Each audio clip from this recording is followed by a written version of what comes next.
الله یوازې شرک نه بخي، د دې نه پرته چې نور هر څومره ګناوي دي چې د هغه چاته خوښه شي وربخي.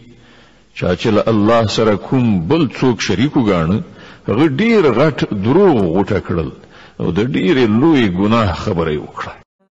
تا هغه خلک لیدلی دي چې د خپل زیات پاک نفسي غوري وهي په داسې حال کې چې سپېڅلتیا خو چې الله چاته وغواړي ور په برخه کوي او پر هغه دی وی زری په اندازه هم ظلم نکي.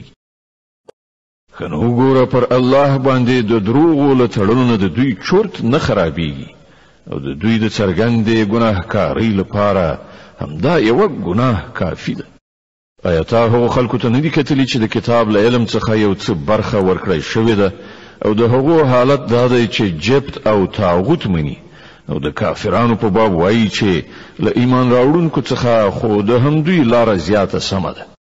همداسې خلک دي چې الله پر لعنت کړی دی او په چا باندې چې الله لعنت وکړي بیا ته د هغه لپاره هیڅ مرستندوی نشي موندلی.